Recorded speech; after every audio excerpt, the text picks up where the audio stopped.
This is Talking Law on Radio 97 with Despina Priala from Priala Legal. And Despina, we're hearing a lot about people buying into the real estate market, well, right along the coast of Australia, certainly up into the Gold Coast, Brisbane, Sunshine Coast and beyond. And we're getting into all sorts of issues regarding, building, etc. But this morning we want to have a look at a deposit for a house, and apparently it's possible to lose your deposit. Please tell us more. It is possible. It's very possible in Queensland particularly, and I'll explain why. And this has come about from a story that I read in the Brisbane Times, I think it was, in relation to a Brisbane couple that were left devastated after they went under contract to buy their dream home, and they ended up losing their deposit of $75,000 that they did pay under that contract. Yes, quite a hefty deposit. And interestingly, see what we've seen this year with the property boom, quote unquote, on the Gold Coast and in Queensland generally, is that because it's a vendor's market, vendors are asking for a higher deposit, you see. So previously you could get away with paying a very small deposit, but the risk is greater now. And we'll go into the reasons why and how this couple lost their deposit. But the risk is greater because you're paying a higher deposit. And vendors can demand that 10% deposit, which is the maximum you can ask for under contracts in Queensland. So that's a very large sum to lose, 10% of a purchase price. Say $1 million, there's $100,000. Exactly right. And this was $75,000 that this couple lost. So the first thing I want to say is that you can lose your deposit if you breach and you're in default of your contract generally. And in Queensland, an essential term under your contract is you have to settle. So it makes sense, and you say to yourself, oh, okay, yes, I've got to settle. Sounds okay. That sounds okay. That, of course I've got to settle. Yeah. Oh, well, there's a lot of intricacies around that. In Queensland particularly, time is of the essence, and that is not the case in New South Wales, and I believe the same in Victoria. It is not the case. So people that are migrating up here or are down south and are buying property up here get caught out sometimes, and they don't realise that when they've bought property down south, time is not of the essence. And here, they don't realise that, well, time is of the essence. That means you have to settle on the nominated settlement date. And if you do not settle on the nominated settlement date, then you will be in breach. And you can't just ask, well, you can ask for an extension if you need it, but that doesn't mean that you will get it. And if you don't get it, which is what happened here, they needed an extension. They asked for 2 extensions, and the bank, their bank, it's named in the particular article, they were not ready, unfortunately. Ouch, yep. And as to why they were not ready, who knows? I mean, we deal with this in practice every day. I could probably give you lots of examples as to why a bank would not be ready. And most of the time they should be ready if they're well informed early on.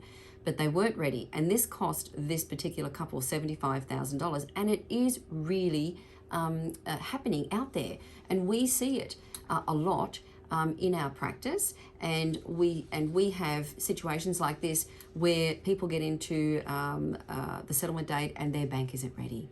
And we forewarn them, we tell them early on, we talk to the banks early on, we do all the things that we need to do, but we can't control everything that the bank does, all their internal processes and procedures and steps they need to take. We can harass them, we can chase them, we can do all those things. And you do? And we do, and we shouldn't have to, but we do, because we know that when it comes to settlement date, you have to settle. Now, if you don't settle by the time nominated, which is usually 4 p.m. under the contract in Queensland, then you will be in breach. Now, you can ask the seller, like this couple did, please give me an extension.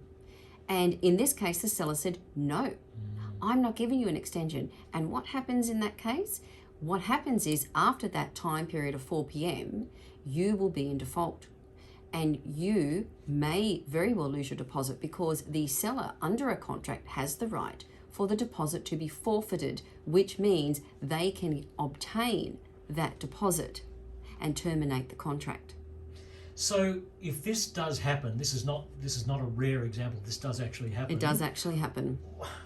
Why, and the banks undoubtedly are aware of it, why does it happen? Look, that's a very good question, and I can't speak for the banks. I can only tell you some examples of why banks that we've seen weren't ready.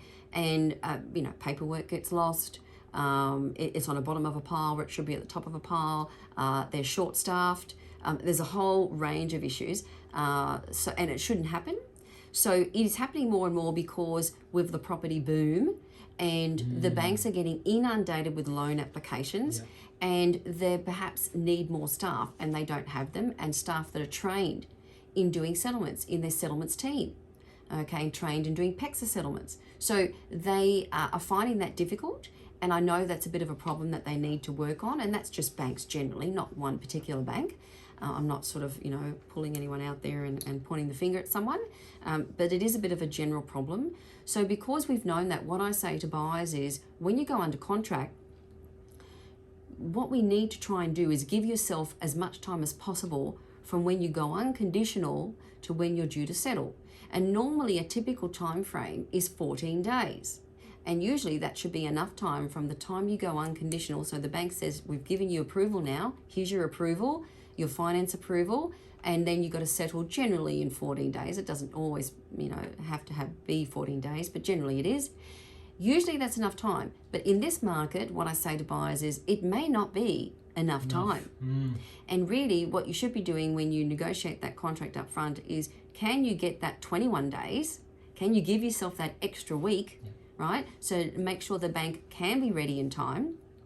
So make sure that you're not going to be in breach, because the critical message I want to get across here is, even if you've done everything right, and even if your solicitor has done everything right, okay, if you get to the settlement date and your bank is not ready, you could very well lose that deposit. Now you might have saved all your money up for that deposit and that dream home, okay, and that's very important to you or to anyone in terms of your deposit. Now that could all just go to the seller. If you can't settle, you've lost that. So it's a big issue. And there's no way you could, there's any recourse to that, to getting your money back?